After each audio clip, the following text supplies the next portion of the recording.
हाँ। तो बोलना चाहिए ना, मैं स्टार्ट कर देती। हाँ, स्टार्ट कर दीजिए। Okay, thank you. मोस्ट आज वेलकम, हम लोग मोस्ट वेलकम। ओके, आज हम लोगों को ना मतलब कार्बन फार्मिंग के बारे में बात करना। ओके। मेरी आवाज आ रही है प्रॉपर? हाँ, ठीक है। तो हाल ही में यूरोपीय संसद और यूरोपीय परिषद पहले ईयू स्तरीय कार्बन रिमूवल सर्टिफिकेशन फ्रेमवर्क की स्थापना के लिए विनियमन हेतु एक अंतिम समझौते पर मतलब पहुंच गई है। ठीक है, तो कार्बन फार्मिंग के बारे में हम लोग को पता करना है कि ये क्या है। ठीक है, तो जैसे हम बात करें ना कि कार्बन फार्मिंग के बारे में। हाँ, तो इसमें कार्बन भंडारण में वृद्धि, उत्सर्जन में कटौती करके मतलब है ना, कृषि में सुधार करने की, पारिस्थितिकी तंत्र को बहाल करने और जलवायु परिवर्तन से निपटने के लिए पुनर्योजी विधियों का उपयोग किया जाता है ना। तो जो रीजेनरेटिव जो प्रैक्टिसेस हैं, उनका मतलब क्या उपयोग इसमें किया जाता है। तो कार्बन भंडारण में वृद्धि करना है। हाँ, कार्बन भंडारण में वृद्धि और उत्सर्जन में कमी। मतलब क्या बोल रहा है कि जैसे कि जो हम इतना कार्बन का जो जैसे हम ये क्या करते हैं, उत्सर्जन करते हैं ना, उसमें हम कटौती करके और मतलब कृषि में सुधार करके पारिस्थितिकी तंत्र को बहाल और जलवायु परिवर्तन से निपटने के लिए पुनर्योजी विधियों का उपयोग करेंगे। ठीक है, तो अब कार्बन फार्मिंग की सामान्य विधियां कौन कौन सी है ना, जैसे कृषि वानिकी हो गया, कंजर्वेशन फार्मिंग, मृदा की ऊपरी परत के साथ अधिक छेड़छाड़ नहीं करना, एकीकृत है ना पोषक तत्व प्रबंधन, नवीकरणीय ऊर्जा उत्पादन, घास के मैदानों का संरक्षण आदि।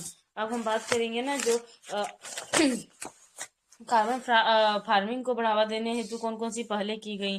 तो वैश्विक स्तर पर शुरू की गई पहले, जैसे 4 प्रति 1,000 इनिशिएटिव। ये पहल भी हितधारकों को पुनर्योजी उत्पादक और अत्यधिक लचीली कृषि प्रणालियों को अपनाने के लिए प्रोत्साहित करती है। यह पहल 2015 में पेरिस में यूनेफ्सिसी COP21 के दौरान शुरू की गई थी। विश्व बैंक समर्थित पहल है। उदाहरण के लिए केन्या की कृषि कार्बन परियोजना इत्यादि। भारत द्वारा शुरू की गई, जैसे कार्बन क्रेडिट ट्रेडिंग योजना। ठीक है, और राष्ट्रीय संधानीय कृषि मिशन। ठीक है, जैसे हम कार्बन क्रेडिट ट्रेडिंग योजना की बात करें तो यह केंद्रीय विद्युत मंत्रालय द्वारा शुरू की गई योजना। इसे पात्र संस्थाओं के बीच कार्बन क्रेडिट व्यापार के लिए शुरू किया गया था। और राष्ट्रीय संधानी कृषि मिशन की बात करें तो भारत सरकार की योजना किसानों को कृषि कार्बन क्रेडिट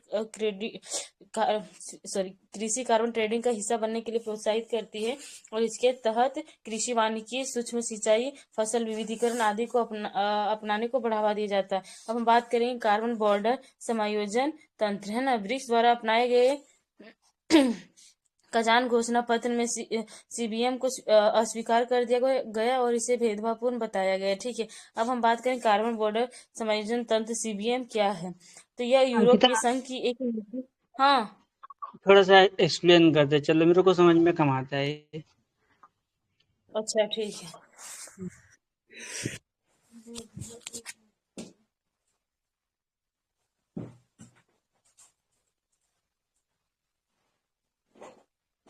तो जो मैं कह रही हूँ, एक मिनट।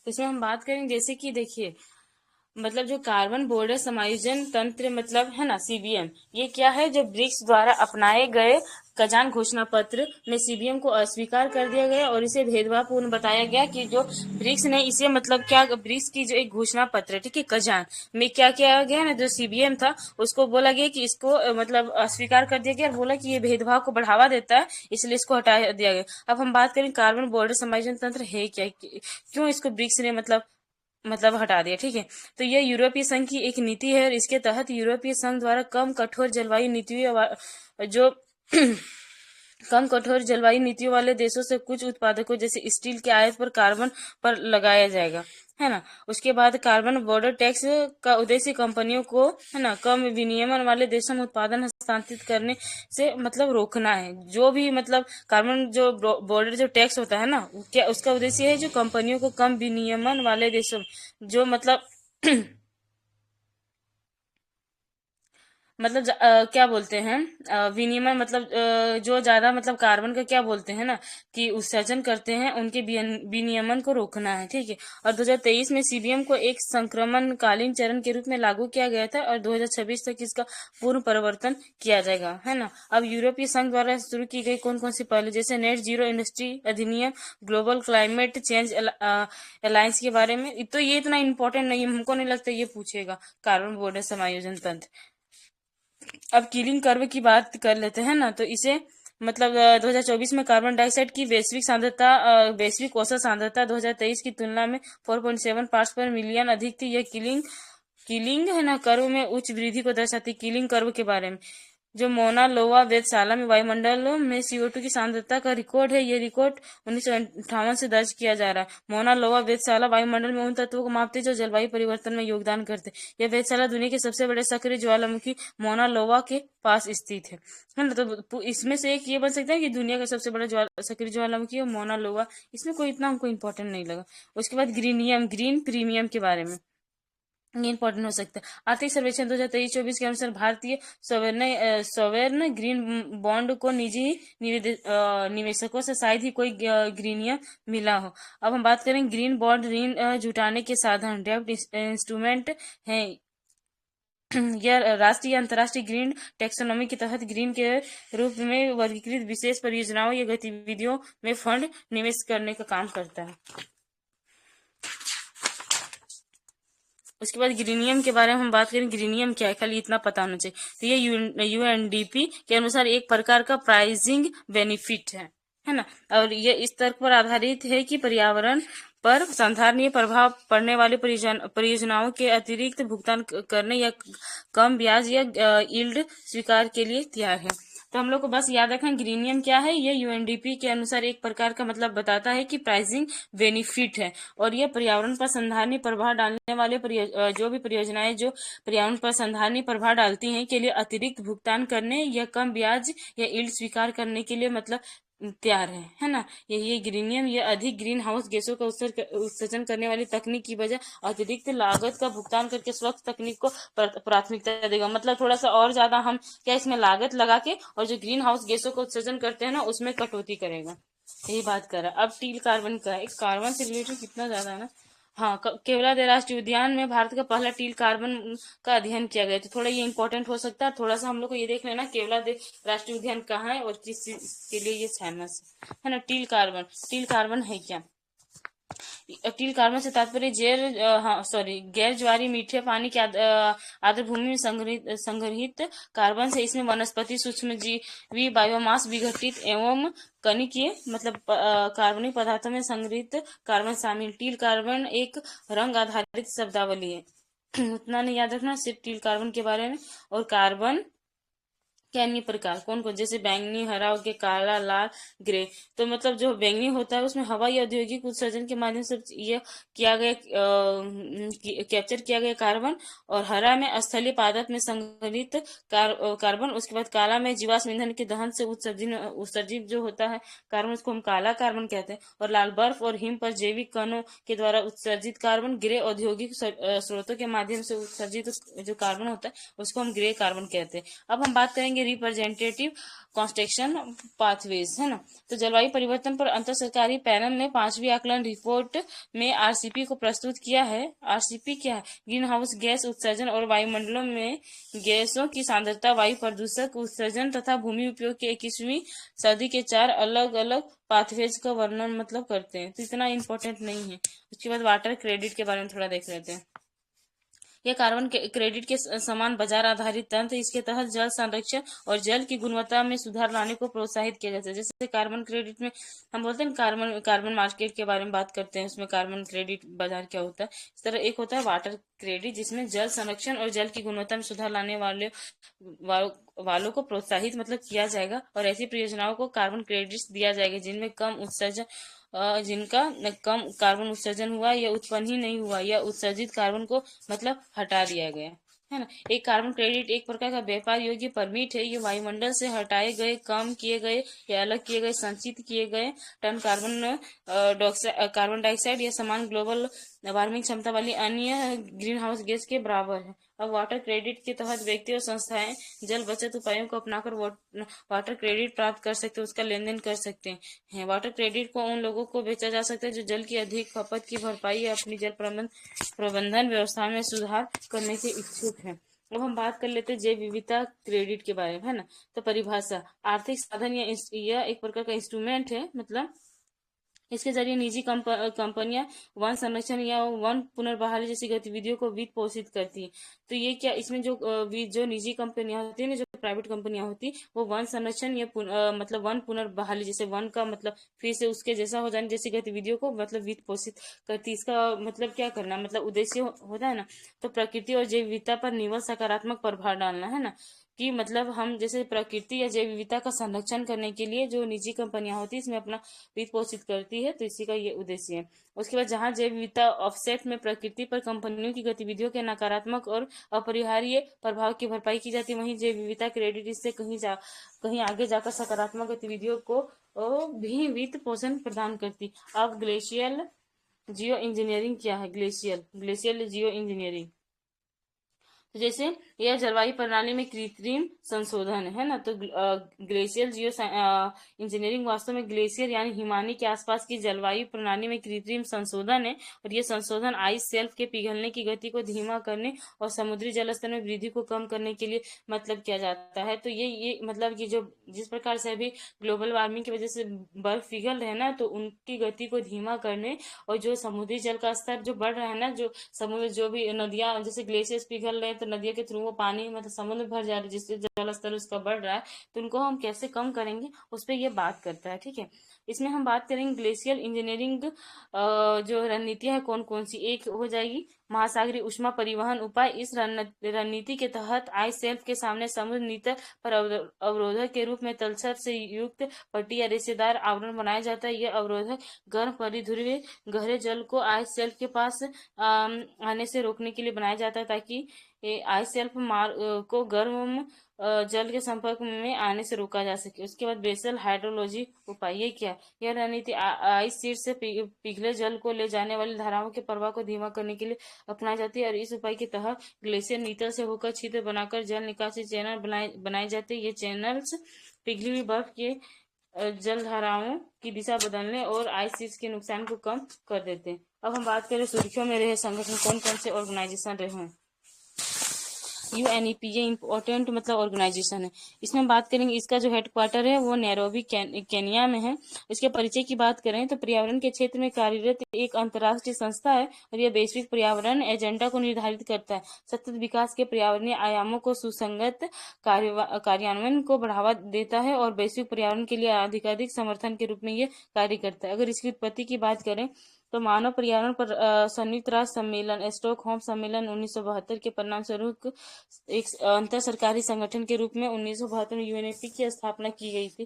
तो ये क्या है, मतलब एक अंतर सरकारी संगठन है, ठीक है।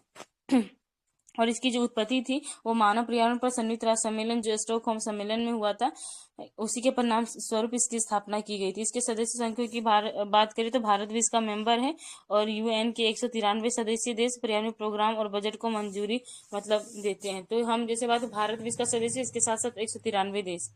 उसके बाद फंडिंग की बात करें तो यूएनईपी की अपनी 95% आय के लिए एक स्वैच्छिक अनुदान पर निर्भर करता है ना।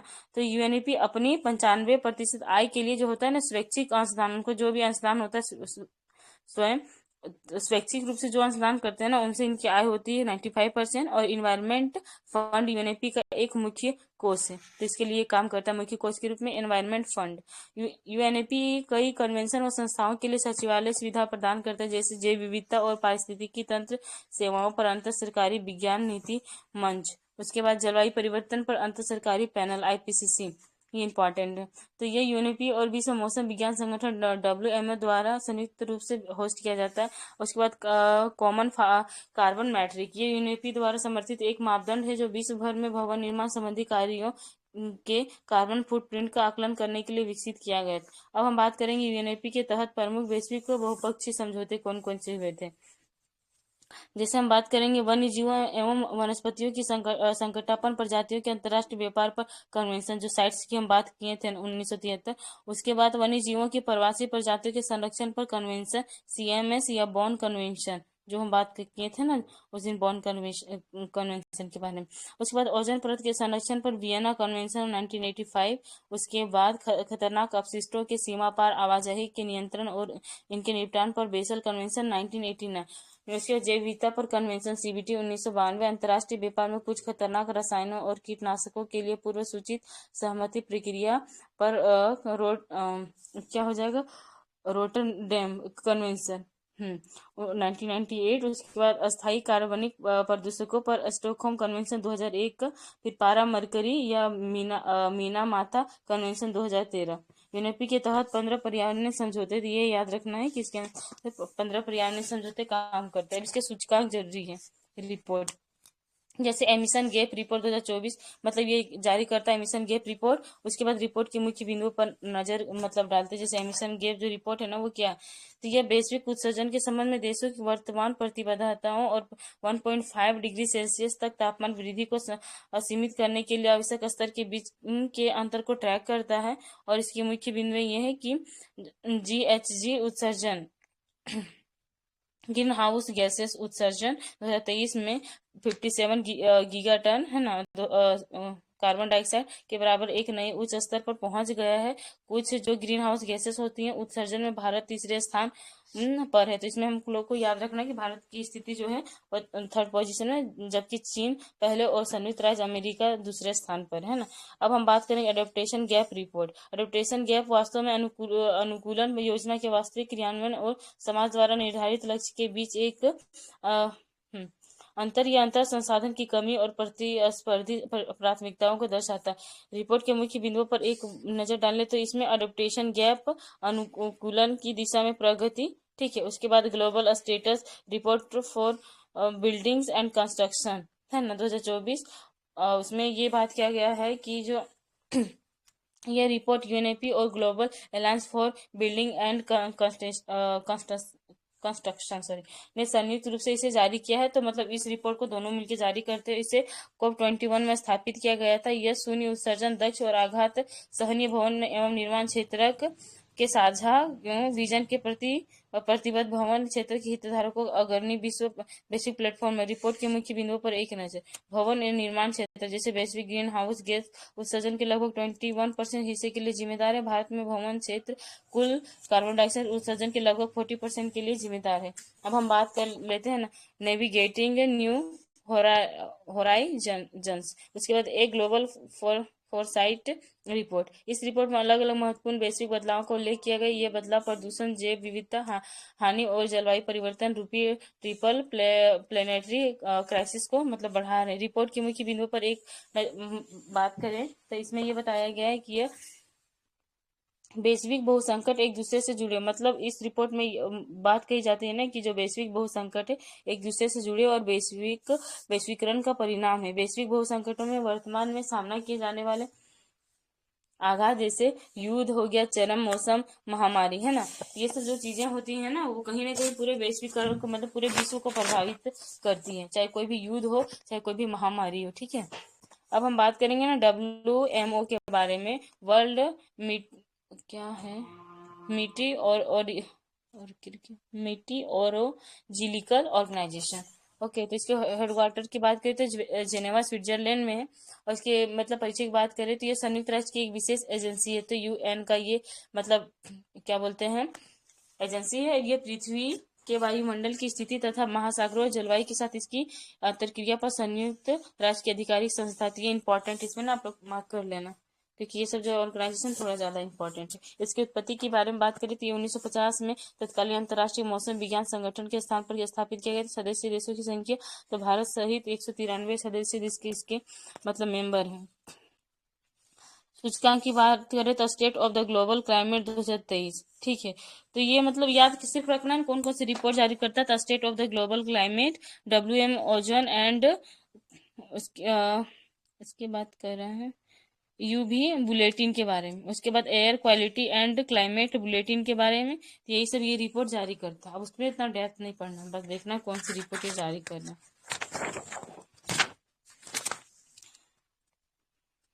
उसके बाद अंतरराष्ट्रीय क्रायोस्फीयर जलवायु परिवर्तन, इंटरनेशनल क्रायोस्फीयर क्लाइमेट इनिशिएटिव, दो निकायों के रूप में यह कार्य करता है। एक वैश्विक संगठन जैसे यूएसए बर्लिंगटन वार्मट में स्थित एक गैर लाभकारी संगठन है ना। आईसीसीआई यूरोप, स्वीडन के स्टॉकहोम में स्थित स्वीडिश विनियमों के तहत एक चैरिटेबल संगठन। उत्पत्ति की बात करें तो क्रायोस्फीयर पर जलवायु परिवर्तन के प्रभावों का समाधान करने के लिए 2009 में इसे स्थापित किया गया था। स्वीडिश की बात करें तो क्रायोस्फीयर क्षेत्र में बढ़ते तापक्रम को कम करने के लिए आवाज उठाना ताकि ग्लेशियर पिघलने, समुद्र जल स्तर बढ़ने और परमाफ्रॉस्ट पिघलने जैसे वैश्विक जलवायु जोखिमों को कम किया जा सके, है ना। सहयोग की बात करें तो सरकारों, गैर सरकारी संगठनों और जलवायु परिवर्तन से संबंधित संगठनों जैसे यूएनएफसीसी, आईपीसीसी के साथ मिलकर काम करना। रिपोर्ट सूचकांक की बात करें तो स्टेट ऑफ द क्रायोस्फीयर, है ना, जो लॉस्ट आइस ग्लोबल डैमेज के बारे में बात करता है। और रिपोर्ट के मुख्य बिंदुओं पर बात करें तो उत्तरी ग्रीनलैंड में 1978 से अब तक आइस शेल्फ के कुल आयतन का 35% मतलब जो होता है ना वो लुप्त हो गया। और वैश्विक समुद्र जल स्तर में वृद्धि की दर पिछले 30 वर्षों में मतलब दुगुनी हो गई। अब हम लोग आ जाएंगे पॉल्यूशन के बारे में बात करेंगे। आई थिंक समझ आ रहा है कि नहीं? थोड़ा सा कम समझ में आ रहा है क्योंकि स्पीड ज्यादा है ना। एक बार ही घर से पढ़ूंगा फिर समझ में आएगा। पहले ना रीड करके आया करो भैया। नहीं, ये रीड करके तो आते हैं। अच्छा ये मैं भी तो रीडिंग ही मार के आता हूँ, सोचता हूँ यही सुनूंगा। अच्छा, तो दोबारा मतलब कि जा करके एक बार रीड करना तो ज्यादा समझ में आएगा। हाँ ठीक। पॉल्यूशन में बात करेंगे तो बहुत प्रकार के पॉल्यूशन होते हैं, जैसे वायु प्रदूषण हो गया, ध्वनि प्रदूषण हो गया, ठीक है। तो आज हम बात करेंगे एयर पॉल्यूशन के बारे में, है ना। तो एयर क्वालिटी मैनेजमेंट एक्सचेंज है ना प्लेटफॉर्म, ठीक है। तो इससे एक ना क्वेश्चन पूछा था पीवाईक्यू में, तो इसमें हम बात कर लेते हैं सुर्खियों में क्यों था। जो जलवायु स्वच्छ वायु गठबंधन ने वायु गुणवत्ता प्रबंधन विनियमन मंच लॉन्च किया है। इसे international day of clean air for blue sky के दौरान मतलब लॉन्च किया गया था, है ना। तो इसमें हम लोग को याद क्या रखना है ना, सबसे ज्यादा जरूरी क्या है कि जो वायु गुणवत्ता प्रबंधन विनियमन मंच के बारे में, है ना। तो ये क्या, ये वन स्टॉप शॉप की तरह कार्य करेगा। इसके तहत डब्ल्यूएचओ वायु गुणवत्ता दिशा निर्देशों के अंतिम लक्ष्य को प्राप्त करने के लिए प्रस्तावित नवीनतम वायु गुणवत्ता प्रबंधन मार्गदर्शन या अन्य सहायता मतलब प्रदान की जाएगी। तो जो ये रिपोर्ट जो जारी किया जाएगा ना, तो वो डब्ल्यूएचओ के दिशा निर्देश के आधार पर ये किया जाएगा, है ना। और यह एक वन स्टॉप शॉप की तरह काम करेगा। और ये मतलब क्लीन एयर फ्लेक्सिब का एक ये घटक है। और यूएनई संयुक्त राष्ट्र पर्यावरण सभा से संकल्प के कार्यान्वयन में मतलब योगदान देगा, ठीक है। तो इसकी बात अगर हम यहाँ मतलब पहले बताया है कि जो सीसीएससी है ना का जो गठन की बात करें तो वह 2012 में यूएनईपी के नेतृत्व में मतलब किया गया था। और ये 160 देश से अधिक सरकारों, अंतर सरकारी संगठनों और गैर सरकारी संगठनों के एक स्वैच्छिक साझेदारी आधारित गठबंधन है, ठीक है। अब इसमें ये देखना है कि मतलब इसका जो अगर ये रखा गया था ना, जो संयुक्त राष्ट्र पर्यावरण कार्यक्रम, ठीक है। तो इसका मतलब इस वर्ष के मतलब थीम रखा जाता है ना हर साल, तो ये स्वच्छ वायु में सभी निवेश करें, मतलब स्वच्छ जो वायु को स्वच्छ बनाना है ना उसके लिए सब इन्वेस्ट करेंगे, तभी हम उसको मतलब क्या बोलते हैं स्वच्छ बना सकेंगे, ठीक है। तो स्वच्छ बनाने के लिए एक गरीब तबके का आदमी भी उसमें अपनी योगदान दे सकता है, किस मामले में, है कि नहीं। हालांकि वो पैसे नहीं दे सकते मगर छोटी छोटी चीजों में, और जो बड़े लोग भी हैं तो पैसे देने से थोड़ी नहीं कि उसमें आप सुधार कर लोगे, ठीक है। अपनी आदतों में आप सुधार करोगे, है ना। तो उससे धीरे धीरे क्या होगा ना, जो हमारी एयर क्वालिटी है वो अच्छी हो जाएगी।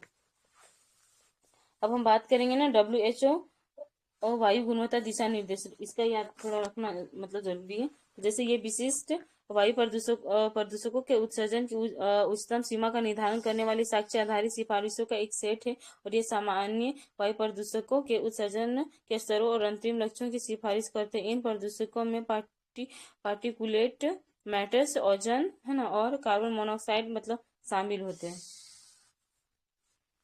ये उदाहरण के लिए PM 2.5 का 24 घंटे का औसत से अधिक नहीं होना चाहिए। साथ ही PM 2.5 का वार्षिक वेतन क्या लिखा है 5 UGM3 से अधिक नहीं होना चाहिए। उसके बाद वैश्विक नाइट्रस ऑक्साइड आकलन रिपोर्ट, बस इसमें याद रखना है क्या नाइट्रस ऑक्साइड के बारे में। यह पारदर्शी, रंगहीन, गंधहीन और गैर ज्वलनशील गैस है ना। उसके बाद ये जो दहन में सहायक होती है और पर्यावरण में स्वाभाविक रूप से ये पाई जाती है ना, ये सिर्फ इसमें याद रखना।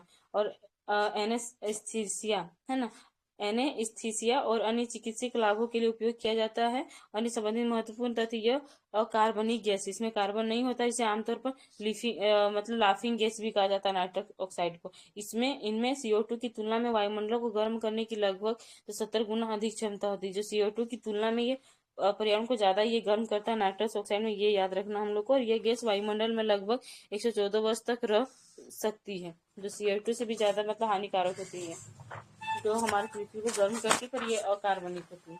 अब हम बात करेंगे फ्लू गैस डिसफ्लैग्रेशन। यह सुर्खियों में क्या रहना है, सभी कोयला आधारित तापीय विद्युत संयंत्रों के लिए FGD प्रणाली स्थापित करना अनिवार्य मतलब कर दिया गया। फ्लू गैस डिसफ्लैग्रेशन के बारे में, ये क्या है, डिसफ्लैग्रेशन की प्रक्रिया को अवशोषक सामग्री को शामिल करके पूरा किया जाता है। ये सामग्री स्क्रमिंग द्वारा फ्लू गैस के लगभग 90 से 95% SO2 को अलग कर देती है। विश्व में मुख्य रूप से 3 प्रकार की FGD प्रणाली अपनाई जाती है। प्रणालियां हैं ड्राई सॉर्बेंट इंजेक्शन, गीला चूना पत्थर, उसके बाद समुद्री जल आधारित।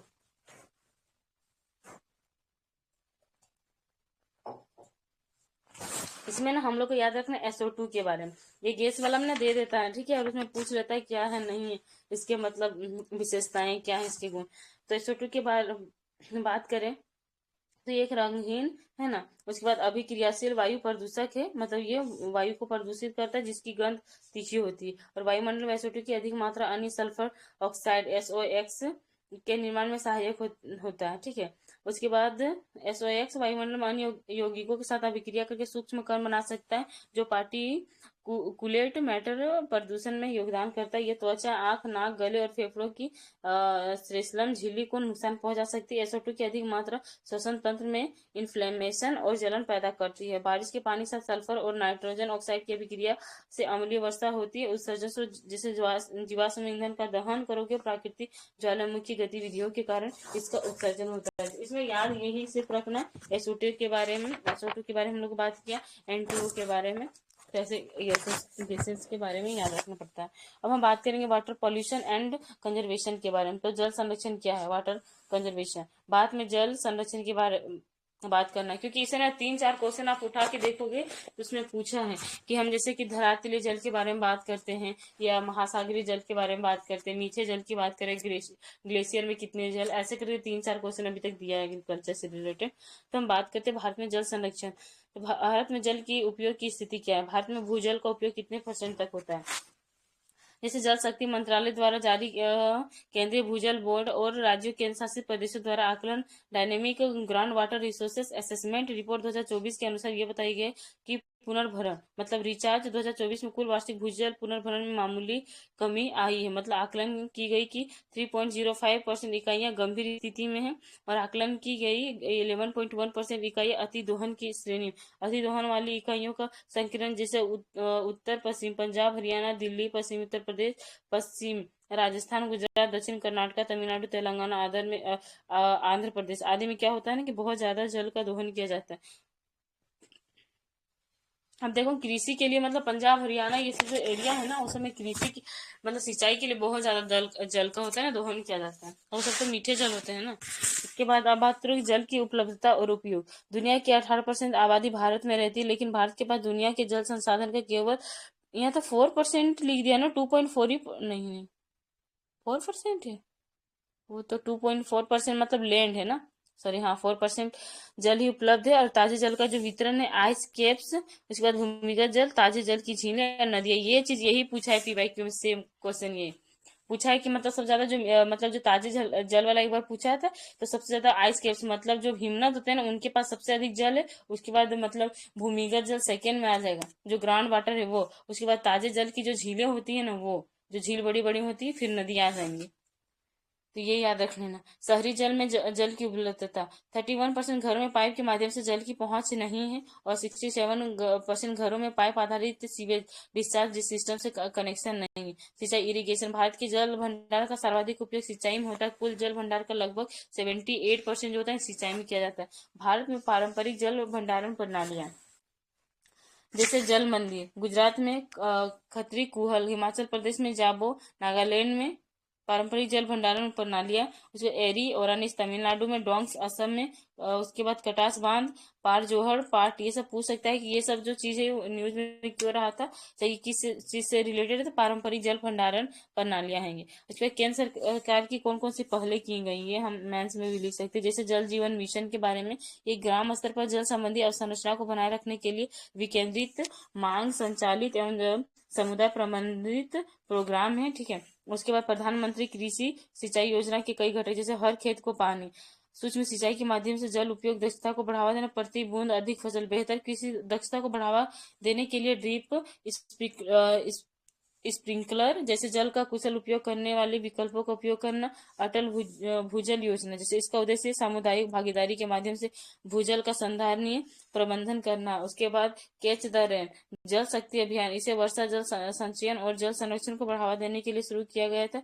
औपचारिक जल के सुरक्षित पुनः उपयोग पर राष्ट्रीय फ्रेमवर्क 2022 में जारी। उसके बाद विद्युत टैरिफ नीति 2016, ये सभी ताप विद्युत संयंत्रों को 50 किलोमीटर के दायरे में स्थित सीवेज उपचार संयंत्रों से उपचारित सीवेज जल का उपयोग गैर पेय परियोजनाओं के लिए करना अनिवार्य बनाती है। उसके बाद राष्ट्रीय जल नीति 2012, उसके बाद जीरो लिक्विड डिस्चार्ज पर राष्ट्रीय दिशा निर्देश। ठीक है। उसके बाद राज्य सरकार की पहले कौन कौन सी है, जैसे नीरू चेटू आंध्र प्रदेश, मतलब राज्य सरकार ने कौन कौन जल जीवन हरियाली बिहार ने चलाया, जल ही जीवन हरियाणा, मिशन काकतीय तेलंगाना। तो ये याद रखो ना बस थोड़ा थोड़ा। उसके बाद जल ही अमृत, हाल ही में सरकार ने 100 दिनों के एजेंडे के दौरान Amrit 2.0 Atal mission for rejuvenation and urban transformation 2.0 सुधारों के तहत जल ही अमृत का पहल शुभारंभ किया है। तो जल ही अमृत मतलब ये चीज देख लेना है ना कि क्या है।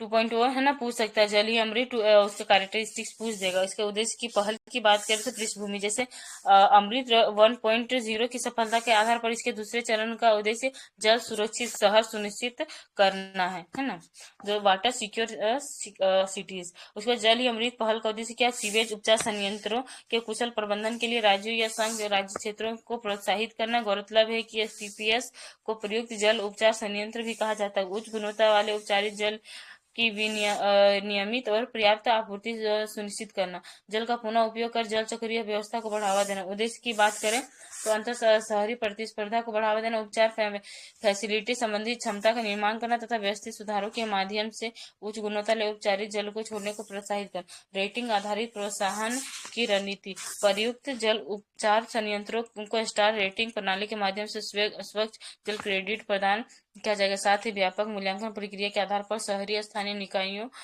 पैरा स्टेटल एजेंसियों को प्रोत्साहन दिया जाएगा। ठीक है।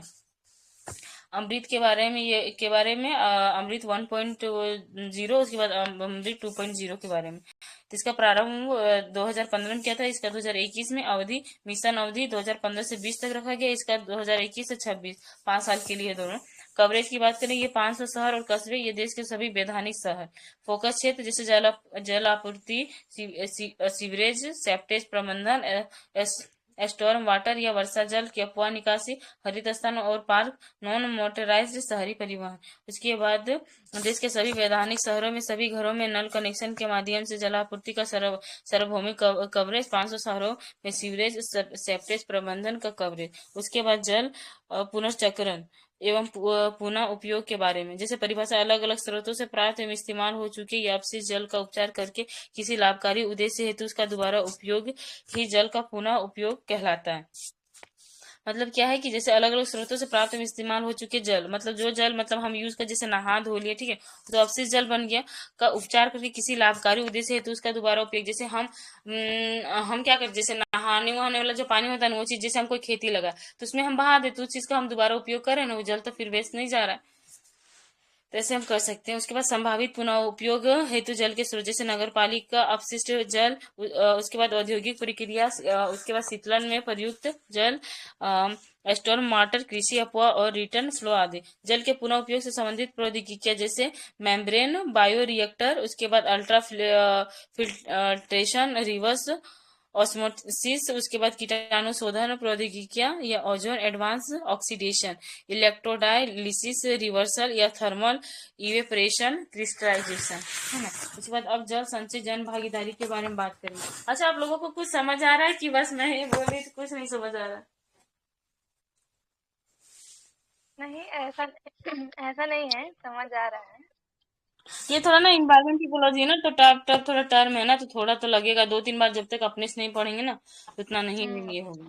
तब तक मतलब याद हिस्ट्री, नहीं रहेगा वो चीज। हाँ, क्योंकि हिस्ट्री नहीं है, फ्यूचर हिस्ट्री क्या होता है ना कि एक बार करो तो वो स्टोरी जैसा याद रह जाता है, और हिस्ट्री को भी हम लोगों ने बहुत बार पढ़ा है तो वो चीजें समझ आ रही है।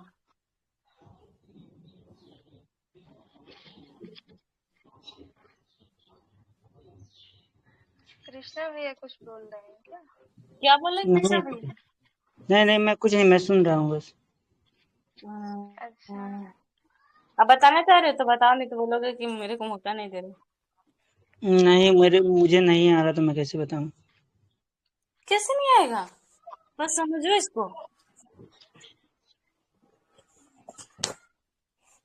अच्छा कोई बात नहीं, वो आप मतलब सर वाला लेक्चर बता देना, ठीक है। हम्म, ये मैं बता देती हूँ ना। ठीक है सिस्टर, आप बता रहे तो आप बताओ, भैया वो बता देंगे। जल संचय जन भागीदारी है ना, ये है क्या, ये देख लेते हैं ना। तो हाल ही में जो गुजरात के सूरत से जो है ना जल संचय जन भागीदारी पहल की जो है ना शुरुआत की गई है ना। तो ये बहुत ही एक मतलब की पहल है जो कि गुजरात के सूरत से शुरू की गई है, ठीक है। तो जल संचय और जन भागीदारी पहल के बारे में देख लेते हैं कि इसका मतलब क्या है, ये है क्या। तो इस पहल का उद्देश्य जो है ना सामुदायिक भागीदारी और स्वामित्व पर विशेष जोर देते हुए जल संरक्षण को जो है ना बढ़ावा देना है। मतलब कि सभी जो है ना आपस में जितना भी प्रशासन है और साथ में जो भी लोग हैं वो सब जो है आप साथ में जो है ना जोर देंगे तो हम जो है ना जल को बचा पाएंगे। इसी के लिए जो है इसको मतलब कि लाया गया है। इसका लक्ष्य जो है ना सामुदायिक भागीदारी के माध्यम से जो है ना लगभग जो है ना 24,800 वर्षा जल संचयन संरचनाओं का जो है ना निर्माण करना है, जिससे मतलब कि राज्य में लंबे समय तक जल की पर्याप्त उपलब्धता जो है ना सुनिश्चित हो सके। मतलब कि ये जो है ना जल संचय जैसे वर्षा का पानी, ठीक है, जो स्टोरेज वगैरह होता है ना उसकी ये बात कर रहे हैं कि इतना जो है ना पानी हम जो है ना सेव करेंगे ताकि जो है ना आगे में जैसे हमारे पूरे मतलब कि राज्य के लिए जो है ना ये पर्याप्त हो सके। तो वही इसको लेकर के आए हैं। ये जो है ना गुजरात सरकार की जो है ना जल संचय पहल की सफलता पर आधारित है, जिसमें जो है ना नागरिकों, स्थानीय निकायों, उद्योगों और हितधारकों की जो है ना सक्रिय भागीदारी से जल संचयन में जो है ना बेहतरीन जो है ना परिणाम जो है ना प्राप्त हुए हैं। तो जो इन्होंने जो है ना जन भागीदारी और जो है ना सामुदायिक रूप से जो किया है उसके मतलब रिजल्ट भी जो है ना इसमें शो हो रहे हैं, ठीक है। मंत्रालय की बात करेंगे ना तो ये जल शक्ति जो है ना मंत्रालय के ही जो है ना एक पहल है जो कि गुजरात में स्टार्ट हुई थी, ठीक है।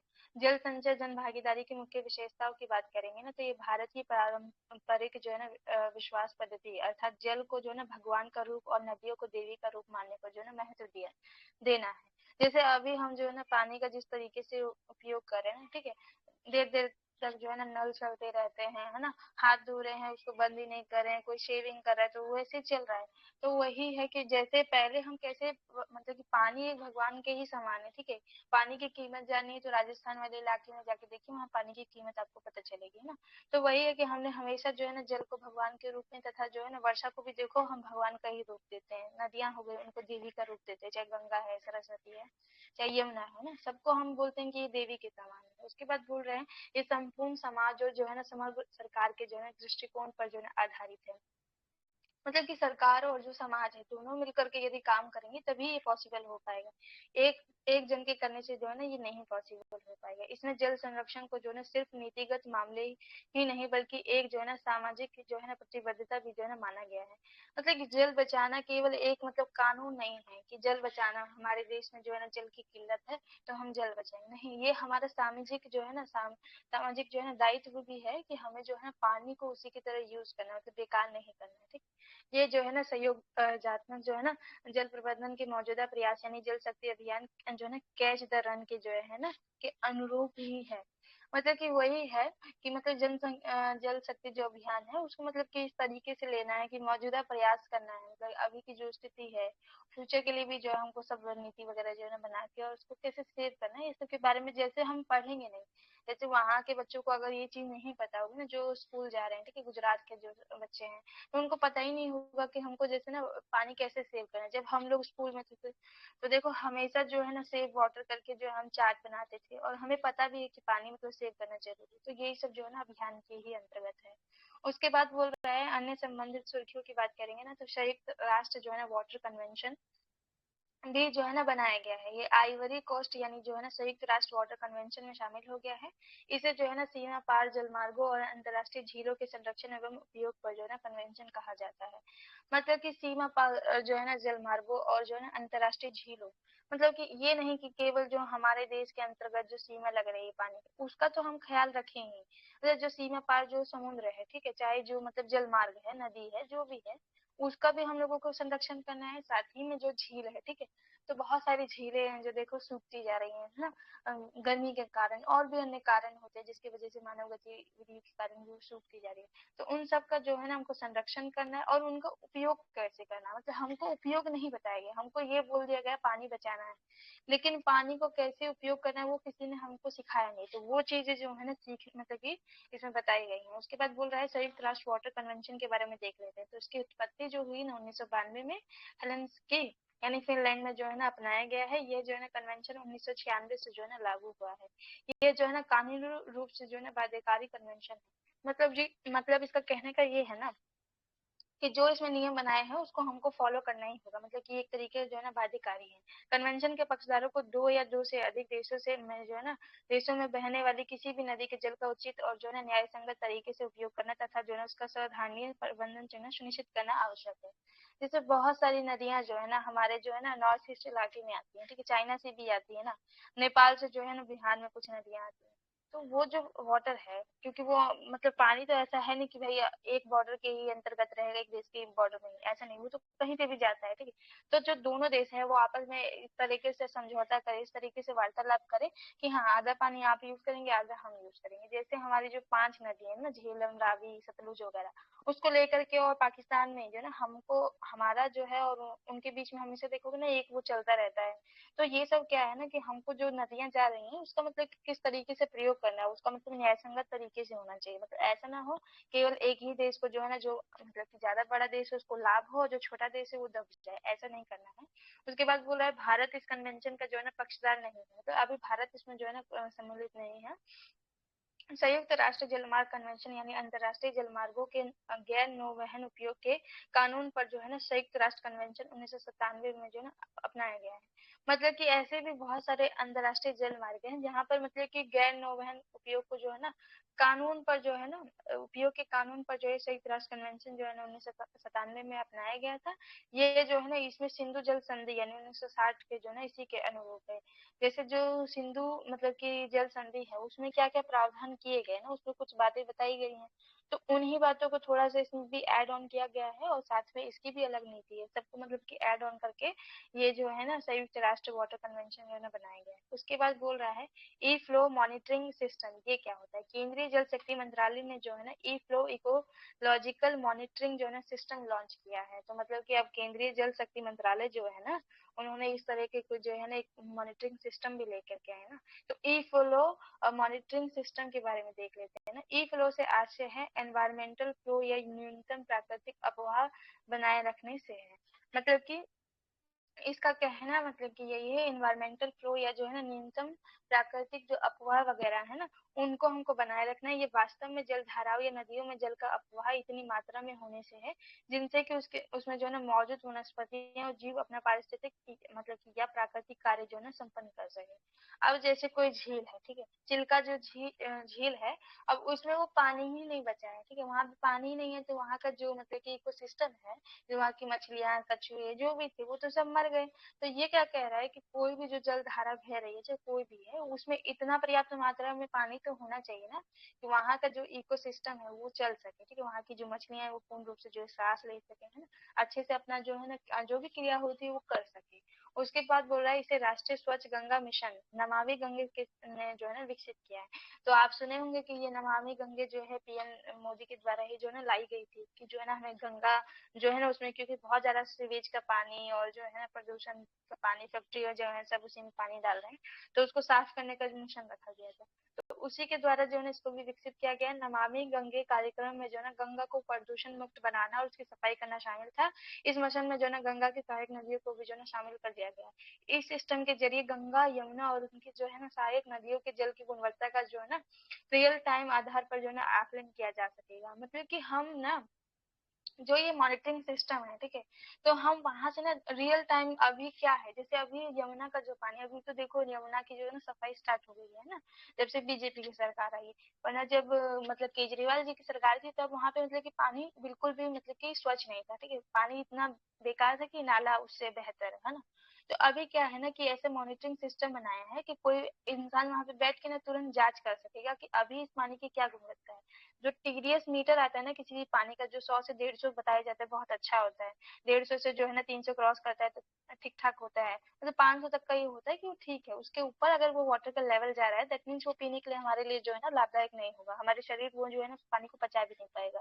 ठीक है, तो यही सब जो है ना इसमें रियल टाइम का जो है ना आकलन करके बताएगा कि हाँ ये पानी की गुणवत्ता है। इसकी मदद से जो है ना केंद्रीय स्तर पर नमामि गंगे कार्यक्रम की गतिविधियों की जो है ना निगरानी भी जो है ना की जा सकेगी। तो जो है ना केंद्रीय स्तर पर, मतलब कि जो केंद्र सरकार है, केंद्रीय मतलब कि एक ही उस पे जो है ना ये सब देख सकते हैं कि क्या गतिविधि चल रही है। कोई ऐसी तो फैक्ट्री नहीं है जो सीवेज का पानी डाल रही, कोई ऐसा तो वो नहीं है ना कि मतलब कि सारा प्रदूषण जो भी कंपनी का हो रहा है वो सारा उसी में जो है ना कहीं से कनेक्ट करके डाल रहा है। ये सब अगर हो रहा है तो उनको ही कंट्रोल करेंगे। उसके बाद बोल रहा है राष्ट्रीय जल पुरस्कार। तो हमने बहुत सारे पुरस्कार सुने हैं ना, जैसे शिक्षा में, खेल में, है ना, अब मतलब कि टीवी एक्ट्रेस वगैरह को भी मिलते हैं, अदाकारी में, ये सब में। अब जो है ना राष्ट्रीय जल पुरस्कार, ये मैं पहली बार सुन रही हूँ कि ऐसा भी कुछ मिलता है ना। तो राष्ट्रपति ने जो है ना नई दिल्ली में जो है ना 5वां राष्ट्रीय जल पुरस्कार जो है ना प्रदान किया है। राष्ट्रीय जल पुरस्कार के बारे में देख लेते हैं कि यह होता क्या है। तो ये जो नोडल मंत्रालय है ना, जो मतलब कि जल जल शक्ति मंत्रालय के ही अंतर्गत आता है, ठीक है, मतलब कि उसी उसी ये दोनों जो है ना अलग अलग है ना। उसका उद्देश्य से बात करेंगे तो लोगों के बीच जल के महत्व के बारे में जागरूकता पैदा करना, उन्हें जो है ना सर्वोत्तम जल उपयोग प्रथाओं को अपनाने के लिए जो है ना प्रेरित करना। सर्वोत्तम जल उपयोग क्या है, कि आप मतलब कि आपका जो जहाँ पे भी आप पानी डाल रहे हो, ठीक है, तो वहां पे जो कच्चा जमीन होगा तो वो पानी को नीचे सोख लेगा, या तो कृषि में जाकर के वो पानी की ऐसी व्यवस्था हो जाए कि जो कृषि कार्य में वो जो है ना पानी चला जाए, तो क्या होगा, आपकी जो है ना अच्छा होगा। वर्षा का जो वर्षा हो उसको आप सेव कर लो उस वाटर को, ठीक। तो यही सब जो है ना इसके सर्वोत्तम कैसे हम उपयोग कर सकते हैं, वो सब जो है ना इसके द्वारा बताया जाता है, जागरूकता फैलाई जाती है। यह पुरस्कार जो है ना 9 श्रेणियों में दिया जाता है। सर्वश्रेष्ठ जो होता है ना राज्य होता है, सर्वश्रेष्ठ जिला, सर्वश्रेष्ठ जो है ना गांव पंचायत, सर्वश्रेष्ठ जो है ना शहरी स्थानीय निकाय, और जो है ना सर्वश्रेष्ठ स्कूल कॉलेज उद्योग, और जो है ना जल उपयोगकर्ताओं का जो संघ है, कोई संस्थान है, जैसे कॉलेज स्कूल छोटे छोटे होते हैं। उनके अलावा जो है ना मतलब कि सर्वश्रेष्ठ जो है ना नागरिक समाज को भी दिया जाता है, जो नागरिक जो अपने समाज में जो है ना पानी बचाने का जो है ना कार्यक्रम चला रहे हैं, ठीक है, उनको भी ये सब जो है ना दिया जा सकता है। ओडिशा जो है ना सर्वश्रेष्ठ जो है ना राज्य है, और सूरत जो है ना गुजरात का जो है ना सर्वश्रेष्ठ जो है ना स्थानीय निकाय है। क्योंकि सूरत में तो ऑलरेडी इस मिशन को लाया गया है, ठीक है, उससे पहले हम पढ़े ना स्टार्टिंग वाला कि कैसे वहां पर जो है ना जल को बचाया जा रहा है, ठीक है। तो वो तो जीतेगा, क्योंकि वो तो हमेशा जो है ना स्थानीय निकाय की जो है ना बात कर रहा है कि हम कैसे उसको जो है ना इम्प्रूव करेंगे वगैरह वगैरह, ठीक है। अब जो है ना global commission on the economics of water, अब ये देख लेते हैं कि ये होता क्या है ना। Global commission on the economics of water के बारे में देख लेते हैं। ने जो है ना the economics of water valuing the hydrological cycle as और ग्लोबल कॉमन जो है ना गुड रिपोर्ट जारी की है ना। अब ये देख लेते हैं कि GCEW के बारे में देख लेते हैं कि होता क्या है। उत्पत्ति की बात करेंगे ना, इसे जो है ना मई 2022 में 2 साल के कार्यकाल के लिए जो है ना एक स्वतंत्र आयोग के रूप में जो है ना शुरू किया गया था। इसमें जो शामिल कौन कौन है, स्वधारणीय जल संसाधन प्रबंधन पर काम करने वाले स्वतंत्र और विभिन्न नीति निर्माता जो है ना एवं जो है ना शोधकर्ता। तो विभिन्न जो नीति निर्माता है, कैसे हम जो है जल संसाधन का प्रबंधन करें। जो हमारे पास अभी नदियां अवेलेबल है, क्या ये नदियां जो है ना 20 साल बाद अवेलेबल होगी? नहीं होगी, या होगी तो कितनी मात्रा में होगी, है ना। जो ग्लेशियर पिघल रहे हैं, समुद्र का लेवल भर जाएगा, ठीक है। तो वो तो एक खारा पानी का स्रोत हो गया, हमें तो मीठा पानी चाहिए पीने के लिए। तो उसको कैसे हम इम्प्रूव करेंगे, मतलब कैसे हम कौन सी टेक्नोलॉजी लेके आएंगे। तो वो सब जो है ना शोधकर्ता जो है ना इसमें सब सम्मिलित होते हैं, वो सब हमेशा जो है ना शोध करते रहते हैं, है ना। संयोजक की बात करेंगे तो कन्वेनिंग जो है ना एनडीटी की बात करेंगे तो आर्थिक सहयोग और विकास संगठन के सहयोग से जो है ना ये नीदरलैंड जो है ना सरकार के द्वारा जो है ना इसको किया भी जा रहा है, ठीक है। जबकि वो समर्थन दे रही है, उसके साथ मिलकर के हम कर रहे हैं। अब उसके बाद देख लेते हैं अपशिष्ट प्रबंधन, है ना, वेस्ट मैनेजमेंट, जो कि हमारे देश में एक बहुत बड़ी चुनौती है, ठीक है। इससे शायद से ना ऐसे पे या मतलब कि संबंधित कुछ क्वेश्चन आया हुआ है मेंस में। सुर्खियों की बात मतलब कि इसमें देखेंगे ग्लोबल फ्रेमवर्क ऑन जो है ना केमिकल्स फंड, देख लेते हैं कि ये होता क्या है। तो GFC की बात करेंगे ना, फंड ने जो है ना रसायनों और अपशिष्ट के सुरक्षित एवं सतत प्रबंधन को जो है ना लक्षित करने के लिए जो है ना पहला जो है ना प्रोजेक्ट कॉल लॉन्च किया है, ठीक है। तो जो रसायन है, जो अपशिष्ट है, उनसे कैसे हम सुरक्षित रहें तथा कैसे हम उसको जो है ना सतत प्रबंधन कर सकते हैं। जैसे अपशिष्ट है, ठीक है, हमारे देश में तो क्या है ऐसे ही डाल दिया जाता है। अब लेकिन जो विदेश में है उसमें एक डंपिंग एरिया होता है, ठीक है। वहीं पे कूड़े को जो है ना डाला जाता है, वहां पे बहुत गड्ढे होते हैं बड़े बड़े, और उसमें जो है ना वेस्ट जो होगा ना उसको डाला जाता है। हर 2-3 साल में फिर उस वेस्ट को जो जो बन जाता है ना खाद के रूप में, उसको निकाला जाता है, फिर जो है ना नया अपशिष्ट उसमें डाला जाता है। तो ये सब जो प्रक्रिया है विदेशों में है, लेकिन हमारे देश में इस तरह के कुछ नहीं है। दिल्ली में चले जाइए, किसी भी शहर में चले जाइए, वहां पे आपको कूड़े का पहाड़ मिल जाएगा। गुड़गांव में चले जाइए, आपको मिल जाएगा, है ना। उसके बाद बोल रहा है GFC फंड के बारे में, देख लेते हैं कि ये होता क्या है। इस फंड की जो स्थापना है 2023 में जो है ना बॉन यानी जर्मनी में हुई। आप देख सकते हैं कि बहुत सारे देश ना मतलब कि आपको जो है ना इधर ही के मिलेंगे, यूरोप के ही इनके जो है ना सबसे ज्यादा जो है ना मतलब कि हेडक्वार्टर या सब मिलेंगे ना। में जो है ना रसायन प्रबंधन पर जो है ना 5वें अंतर्राष्ट्रीय सम्मेलन को जो है ना के दौरान ही जो है ना की गई है। GFC की बात करेंगे ना, मौजूदा वित्तीय तंत्रों जैसे वैश्विक पर्यावरण सुविधा आदि तथा जैव विविधता और जलवायु कार्रवाई का जो है समर्थन करने वाले फंड्स का जो है ना पूरक है। जो ना मतलब वैश्विक पर्यावरण सुरक्षा जो कर रहे हैं, ठीक है, और साथ में जो जलवायु और इस सब से जो रिलेटेड काम करे उसी के जस्ट जो है ना उसी का पूरक है एक प्रकार का, है ना। इसके उद्देश्य की बात करेंगे ना, अंतर्राष्ट्रीय मानकों के अनुरूप उत्पाद और अपशिष्टों सहित रसायनों के समाधान में जो है लघु द्वितीय विकासशील देशों तथा जो है ना निम्न और मध्यम आय वाले देशों का समर्थन करना है, ठीक है। जो अमीर देश है ना उनके पास तो पर्याप्त जो है ना टेक्नोलॉजी है, पर्याप्त जमीन है, सब कुछ है उनके पास। जो गरीब देश है, जो निम्न देश है ना, जिसकी आय उतनी अच्छी नहीं है, जिसकी GDP उतनी अच्छी नहीं, उसको हम कैसे मतलब कि सहायता प्रदान कर सकते हैं, कैसे हम उसको फंड देंगे। ये सभी बात जो है ना ये GFC में मतलब कि की गई है, ग्लोबल फ्रेमवर्क ऑन जो है केमिकल से, है ना। उसके बाद देख लेते हैं उसके बाद बोल रहा है मध्यम स्तर की ऐसी परियोजनाओं को प्राथमिकता देना जो रसायनों और अपशिष्ट प्रबंधन की राष्ट्रीय एवं जो है ना क्षेत्रीय क्षमताओं को मजबूत करती है। अब जो है ना ऐसे ही किसी अरे के देश को ये समर्थन भी नहीं देंगे, ठीक है। जो देश जो है ना ग्राउंड लेवल पे भी जो है ना सोच रहे हैं कि हम काम करेंगे, जहाँ की सरकार जो है ना ये देख रही है कि हाँ हमको अपशिष्ट को लेकर के कुछ जो है ना नीति बनानी होगी, उन्हीं को ये फंड दिया जाएगा। GFC फंड का कार्यकारी बोर्ड जो है ना इसके कामकाज की देखरेख करता है और परिचालन संबंधी जो है ना सभी जो निर्णय होंगे वो इन्हीं के अंतर्गत होगा। संरचना की बात करेंगे ना तो प्रत्येक संयुक्त राष्ट्र क्षेत्र से जो है ना 2 राष्ट्रीय प्रतिनिधि तथा जो है ना सभी दाताओं और जो है ना योगदानकर्ताओं के प्रतिनिधि जो है ना इसमें सम्मिलित होंगे। वित्तीय सहायता जो है ना कैसे दी जाएगी, चयनित परियोजनाओं को रसायनों और अपशिष्ट से होने वाले नुकसान को कम करने तथा पर्यावरण एवं मानव स्वास्थ्य की रक्षा के लिए जो है ना 3 वर्षों का जो है ना 30 लाख जो है ना 30 लाख से लेकर के जो है ना 80 लाख जो है ना अमेरिकी डॉलर तक जो है ना दिए जाएंगे। 5 यूरो है ना। हाँ, तो इतने जो है ना पैसे दिए जाएंगे, ताकि देखो जो रसायन होता है, जो केमिकल्स निकलता है, ठीक है, जो अपशिष्ट होता है, वो जो है ना ह्यूमन की जो है ना अच्छा नहीं होता है, ठीक है। वो जो अपशिष्ट निकल रहा है उससे गैसेस भी रिलीज होती हैं, ठीक है। अगर हम उसको जला रहे हैं तो और भी प्रदूषण करेगा हमारे शरीर को। तो उस सब को ही देने मतलब की सुरक्षा देने के लिए फंड को लाया गया है। स्वैच्छिक योगदान के माध्यम से जो है ना वित्त पोषण प्रदान किया जाता है। जीएफसी के बारे में देख लेते हैं कि जो है ना इसे आईसीसी M5 में जो है ना अपनाया गया बॉन्ड घोषणा पत्र क्या क्या है, जो जर्मनी में जब अपनाया गया तो उसमें क्या क्या बातें की गई थी ना।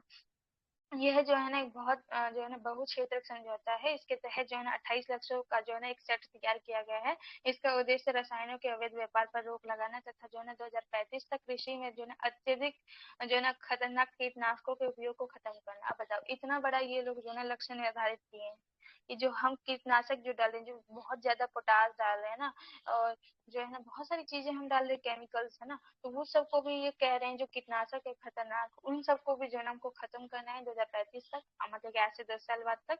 और जो है ना साथ ही रसायनों और अपशिष्ट प्रबंधन की समस्या का समाधान करना भी जो है इसका उद्देश्य है। रसायनों और अपशिष्ट के सावधानी प्रबंधन के लिए जो है अन्य वैश्विक पहले कौन कौन सी की गई है, ठीक है। तो अंतर्राष्ट्रीय रसायन प्रबंधन के लिए जो है एक रणनीतिक जो है ना दृष्टिकोण भी बनाया गया, मतलब कि कैसे होगा, ठीक है। ये जो है ना एक वैश्विक नीतिगत जो है ना फ्रेमवर्क है। इसका उद्देश्य रसायनों के जो है ना पूरे जीवन चक्र में उनके मानव स्वास्थ्य पर और जो है पर्यावरणीय प्रभावों को जो है ना कम, ठीक है। तो जो भी अपशिष्ट होता है ना उसकी भी एक जो है ना चक्र होता है। वो स्टार्टिंग में कितना आपको जो नुकसान पहुंचा सकता है, धीरे धीरे गलेगा तो कैसे मतलब कि नुकसान पहुंचाएगा। जैसे हम प्लास्टिक की ही बात करें, ठीक है, तो वो भी देखेंगे ना कि स्टार्टिंग में जैसे वो है तो वो कुछ नहीं करेगा, कुछ दिन बाद उसमें गैस रिलीज हो जाए, उसको जला देंगे तो वो प्रदूषण कर रहा है। तो वैसे ही मतलब उसके अनुसार ही जो है ना वो प्रभावों को कम करने का कोशिश करता है। बेसल कन्वेंशन है ना, एक ये भी है। ये खतरनाक अपशिष्ट की सीमा पार जो है ना आवाजाही और निपटान को जो है ना विनियमित करने के लिए जो है ना अंतर्राष्ट्रीय संधि है ना। जो अपशिष्ट की मतलब कि जो आवाजाही होती है ना खतरनाक रूप से, उसको भी ये जो है ना विनियमित करता है। उसको निपटान का जो है ना शुभ कार्य यही दिखता है। स्टॉकहोम कन्वेंशन ये जो है ना मानव स्वास्थ्य और पर्यावरण को जो है ना जैव प्रदूषकों के प्रभाव से लगातार बचाने के लिए जो है ना एक वैश्विक जो है ना संधि बनाई गई है। तो जो भी मतलब प्रदूषक से जो भी मतलब मानव शरीर को कैसे मतलब हानि पहुंच रही है, उस सब के मतलब के कन्वेंशन बनाया गया है ना। ई अपशिष्ट की बात करेंगे ना कि ई वेस्ट क्या होता है, ठीक है। तो हाल ही में जो है ना ग्लोबल ई वेस्ट मॉनिटर 2024 को जो है ना जारी किया गया है। अन्य संबंधित तथ्य की बात करेंगे ना, यह रिपोर्ट जो है ना निम्नलिखित की साझेदारी में जो है वित्त पोषित को जो और तैयार करती है। संयुक्त राष्ट्र प्रशिक्षण और अनुसंधान जो संस्थान है के सस्टेनेबल साइकिल्स कार्यक्रम और जो है ना अंतर्राष्ट्रीय दूरसंचार जो संघ है उनको सबको जोड़ा गया। मतलब दूरसंचार इसलिए इसमें आया क्योंकि ये ई अपशिष्ट की बात कर रहा है, ठीक है, तो इसीलिए वो साथ में आया है। और जो है ना फाउंडेशन कार्नी ग्रेग है ना, ये भी जो है ना इसमें सम्मिलित है। अब ये देख लेते हैं कि ये होता क्या है ना। तो साइकिल की जो शुरुआत है ना, जो सस्टेनेबल साइकिल्स की हम जो बात कर रहे हैं ना, तो सस्टेनेबल साइकिल की जो शुरुआत है 2022 में जो है ना यूनिटर यानी डिवीजन फॉर प्लेनेट के तहत एक प्रोग्राम के रूप में हुई थी। इसका जो है ना मिशन साधारणीय उत्पादन उपभोग और निपटान पैटर्न के विकास को संभव करते हुए जो है ना साधारणीय समाज को बढ़ावा देना है। मतलब कि सस्टेनेबिलिटी को जो है ना हमको बना के रखना है समाज में, है ना। तो जो भी उसका जैसे कोई भी चीज है ना, उसका हम कैसे उत्पादन कर रहे हैं, उसका उपभोग कैसे हो रहा है, उसका निपटान की जो क्या प्रक्रिया है, क्या पैटर्न है, उसको क्या हम अपना रहे हैं। जैसे प्लास्टिक का उत्पादन तो सब कर रहे हैं, ठीक है, हमारे देश में भी खूब अच्छे से हो रहा है, उपभोग भी दुनिया पूरा कर रही है। अब लेकिन जो उसका मतलब कि निपटान की अगर हम बात करेंगे ना, तो उसको हम इधर उधर फेंक रहे हैं, गाय जानवर जो भी है उसको खा रहा है, ठीक है, या तो उसको जला रहे हैं। तो वो जो पैटर्न है उसको ये देखते हैं और मतलब कि उसको कैसे सही करना है इसके सब के बारे में देखते हैं। रिपोर्ट के जो है ना मुख्य बिंदुओं पर अगर एक नजर डालें ना, तो जो है ना संग्रहण और पुनर्चक्रण की ये बात करता है। रिपोर्ट के अनुसार 2022 में जो है ना संग्रह और पुनर्चक्रण दर जो है ना 22% मतलब 22.3 जो है ना फीसदी थी, जो है ना 2030 तक जो है ना घटकर 20% जो है ना होने का अनुमान है। तो अभी जो 22% है उसको 20% मतलब कि करने का हम प्रयास कर रहे हैं, बी मतलब कि 2% ही घटा रहे हैं। क्षेत्रवार प्रति व्यक्ति उत्पन्न ई अपशिष्ट, अब जो है ना क्षेत्रवार मतलब कि कौन कितना मतलब कि इसको जो है अपशिष्ट को उत्पन्न कर रहा है। तो यूरोप में सबसे ज्यादा जो है ना ई अपशिष्ट जो है ना उत्पन्न होता है। इसके बाद ओशिनिया और अमेरिका का जो है ना स्थान है। भारत से जुड़े बिंदु की बात करेंगे ना, चीन और संयुक्त राष्ट्र अमेरिका के बाद जो है ना भारत जो है ना सर्वाधिक ई अपशिष्ट उत्पन्न करने वाला जो है ना, लगभग जो है ना 4 मतलब कि 1100 अरब किलोग्राम जो है ना तीसरे नंबर का जो है ना देश है। तो भारत भी खूब करता है। आप बताए गए हैं ना ई अपशिष्ट होता क्या है, इसमें ऐसे सौर जो है ना फोटो वोल्टिक सहित विद्युत और इलेक्ट्रॉनिक जो है ना उपकरण शामिल है, जिन्हें पुनः उपयोग न करके अपशिष्ट के रूप में जो है ना त्याग दिया जाता है। मतलब जैसे इलेक्ट्रॉनिक डिवाइस है, ठीक है, ये फोन ही है ना। अब जो है ना इसका कोई मतलब कि उपयोग नहीं है, अगर ये कल को खराब हो जाता है तो इसका कोई मतलब कि यूज नहीं है, ठीक है। एक दो बार आप सुधार सकते हैं, लेकिन फिर जो है ना वो सुधरता भी नहीं है। तो उसका मतलब कि क्या, उसका तो हम उपयोग तो कर नहीं सकते, पुनः उपयोग तो होता नहीं है। तो क्या होगा, वो तो उसका निपटान ही हमको करना पड़ेगा ना। तो यही बात करें, वो अपशिष्ट के रूप में बनता जा रहा है, ठीक है। और जो है ना विनिर्माण, नवीकरणीय और जो है ना मरम्मत प्रक्रियाओं से जो है ना इसको बाहर रखा जाता है। मतलब कि अब इलेक्ट्रॉनिक डिवाइसों का जो है ना मरम्मत वगैरह भी आप कितना ही करवाएंगे, मतलब कि एक लिमिट तक ही उसमें जो है ना चेंजेस हो जाता है, उसके बाद नहीं होता है। अब बोल रहा है ई अपशिष्ट प्रबंधन की जो है ना आवश्यकता क्यों है। पर्यावरणीय जोखिम, अस्वास्थ्य संबंधित खतरे, इसमें जो है ना पारा, सीसा जैसे जो है ना 1000 से अधिक विषैले पदार्थ जो है ना शामिल है। आर्थिक लाभ की बात करेंगे ना तो सोना आदि जैसी कीमत जो है ना कीमती सामग्रियों की जो है ना प्राप्ति। तो ये जो मतलब कि स्वास्थ्य के लिए भी खतरा होता है, ठीक है। और पर्यावरण के लिए तो हर चीज है ही, मतलब खतरा जो भी हम अपना रहे हैं अभी की जो हम चीजें लेकर के आ रहे हैं, शीशा वगैरह जो होता है ये सब विषैले पदार्थ होते हैं, ठीक है। इसको बहुत ज्यादा ताप में बनाया जाता है, उसके बाद उसको मतलब कि उसका क्या ही यूज है, वो शीशा टूट जाता है या तो उसको फिर दोबारा जो है ना आप मतलब बनाते हैं, ऐसे ही मतलब पड़ा रहता है। फिर बोल रहा है भारत में ई अपशिष्ट से जुड़ी जो है ना चुनौतियों की बात कर रहे हैं। तो अनौपचारिक पुनर्चक्रण जो है ना लगभग 85% ई अपशिष्ट का प्रबंधन असंगठित क्षेत्र द्वारा जो है ना किया जा रहा है। मतलब कि कोई ऑर्गेनाइज सेक्टर इस क्षेत्र में जो है ना काम नहीं कर रहा है, मतलब कि एक पूर्ण रूप से जो है ना कुछ ऐसे नियम वगैरह नहीं बना हुआ और अनऑर्गेनाइज ही है ना। तो वही सब बात कर रहा है। अपर्याप्त ई अपशिष्ट प्रबंधन जो है ना अवसंरचना है। भारत में अपशिष्ट उपकरणों का आयात विकसित देशों द्वारा जो है पुनर्चक्रण के जो है 80% ई अपशिष्ट विकासशील देशों को जो है भेजा जाता है। तो मतलब कि जो विकसित देश है वो ज्यादातर जो है ना ई अपशिष्ट भेज देते हैं विकासशील देशों में, छोटे छोटे देशों में। तो इस प्रकार का बताया जा रहा है ना। और जो है ना इसमें बात करेंगे भारत में ई अपशिष्ट प्रबंधन। अब जो है ना भारत इसको लेकर के क्या कर रहा है, ठीक।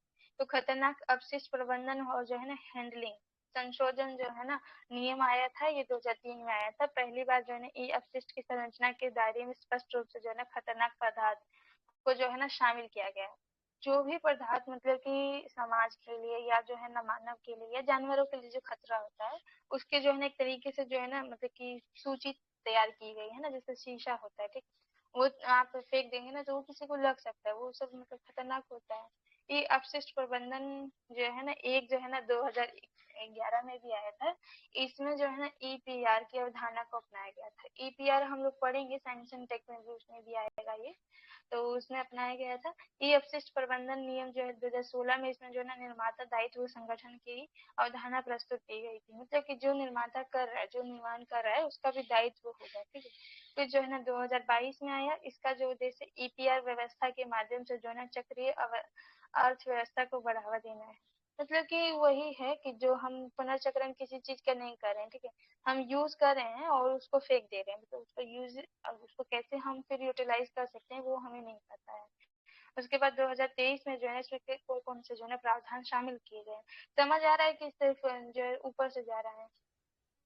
नहीं, ऊपर से नहीं, बहुत अच्छा समझ में आ रहा है। हाँ ठीक है। ये थोड़ा सा मतलब कि डिफिकल्ट मतलब कह लो कि टर्म है, क्योंकि ये सब ना मतलब कि हम उतना नहीं पढ़ते हैं ना, इस वजह से हमको याद नहीं रहता ये सब चीजें। हम्म। थोड़ा ध्यान नहीं देना नहीं, तो मेरे ये को सब में थोड़ा टफ वर्ड तो रहता ही है, क्योंकि आप बता रही हैं, सही बता रही हैं, क्योंकि मतलब जब मैं भी बताती हूँ ना तो ऐसे ही लगता है। अब देखिए कोई दूसरा मतलब सब्जेक्ट रहता है, लैंग्वेज जब इजी रहता है ना तो मतलब फ्लो बन जाता है। इसमें थोड़ा टफ टफ वर्ड रहता है ना, पढ़ने में भी थोड़ा ही कभी कभी हेजिटेशन होता है, तो कुछ नहीं है। हेजिटेशन। अब देखो जैसे ईपीआर आ गया ना, हम्म। साइंस एंड टेक पढ़े हम्म। होते तो उसको मैं इजीली बता देती। अब पढ़ा हुआ है बता लेकिन देती बहुत हूँ। पहले पढ़ा हुआ, अब मुझे याद नहीं है। हम्म। वो तुरंत अभी यहाँ पे कवर हो गया होता। हम्म। है ना। इसके बाद बोला है इसमें जो है ना हानिकारक पदार्थों की कमी करने से जो है ना संबंधित छूट के बारे में जो है ना अधिक स्पष्टता से जो है ना प्रदान की गई है। मतलब कि जो भी हानिकारक जो पदार्थ है उनको कैसे हम कम कर सकते हैं, इस सब के बारे में अच्छे से मतलब कि सुस्पष्ट तरीके से जो है उसमें बताया गया है।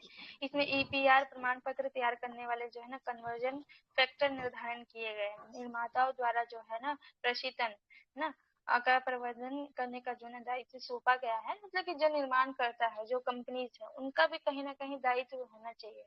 लोग ही नहीं केवल काम करेंगे, ठीक है। ई अपशिष्ट प्रबंधन जो है ना संशोधन नियम 2024 इसके तहत जो है ना प्रावधान किए गए हैं। कौन कौन से ना 2024 में बना है। रिटर्न या रिपोर्ट दाखिल करने की समय सीमा में जो है ना छूट दी गई। इसके तहत जो है ना विनिर्माता निर्माता नवीकरणीकर्ता है ना या जो है ना पुनर्चक्रणकर्ता के लिए जो है ना 9 महीने की छूट जो है ना मतलब कि प्रदान की गई है। पहले शायद ये समय कम रहा होगा लेकिन अब उसको जो है ना बढ़ा दिया गया है। केंद्र सरकार की बात करेंगे ना तो केंद्र सरकार द्वारा ईपीआर प्रमाण पत्रों के जो है ना विनियमन या हस्तांतरण के लिए जो है ना एक या अधिक प्लेटफॉर्म की स्थापना की जो है ना की जा सकती है। मतलब पहले एक ही मतलब कि प्लेटफॉर्म था जो कि प्रमाण पत्र वगैरह जो है ना जारी करता था, लेकिन अभी जो है ना मतलब कि 2-3 प्लेटफॉर्म हो जाएंगे। ईपीआर प्रमाण पत्र का विनियमन जो है ना मूल्य केंद्रीय प्रदूषण नियंत्रण बोर्ड तथा जो है ना निर्धारित उच्चतम और न्यूनतम कीमतों के बीच जो है ना होना चाहिए। जो ईपीआर है ना, मतलब कि आप कैसे जो आप प्रोडक्ट बना रहे हो, ठीक है, उससे किसी प्रकार का प्रदूषण तो नहीं हो रहा है, उससे किसी प्रकार से मतलब इस समाज को हानि तो नहीं हो रहा है, ठीक है। और उसकी जो कीमत होगी वो सब का जो न्यूनतम या अधिकतम कितना रहेगा वो सब भी जो है इसी के द्वारा जो निर्धारित किया जाता है। प्रौद्योगिकी में प्रगति, ठीक है।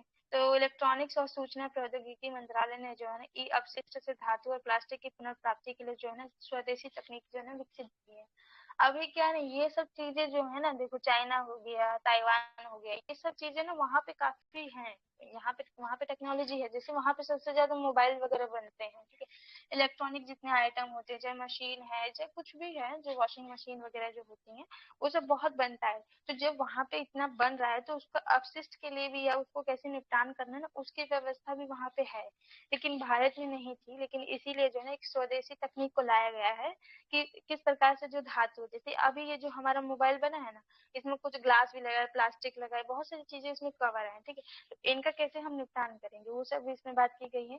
ये अपशिष्ट मात्रा को नियंत्रित करने हेतु जो है ना कौन कौन सी वैश्विक जो है ना पहले बेसल कन्वेंशन, ये बेसल कन्वेंशन तो बहुत जगह मैं अभी सुन रही हूँ, तो शायद ये बहुत इंपॉर्टेंट है, ठीक है।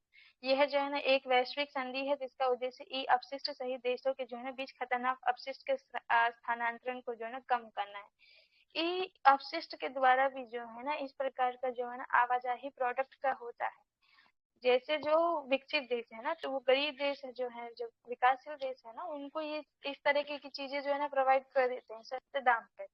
तो उन सबको जो है ना देख रेगी की करेगा, मतलब कि और वैश्विक ई अपशिष्ट सांख्यिकी जो है ना साझेदारी करता है। ये दुनिया भर के जो है ना ई अपशिष्ट से संबंधित जो है ना डाटा की निगरानी और रिपोर्टिंग में सुधार लाने के लिए जो है ना संयुक्त राष्ट्र विश्वविद्यालय और अंतर्राष्ट्रीय दूरसंचार संघ का जो है ना संयुक्त प्रयास कर रहा है। अब जैसे ई अपशिष्ट है, जैसे ये मतलब मोबाइल से ही मैं सब उसको रिलेट कर रही हूँ।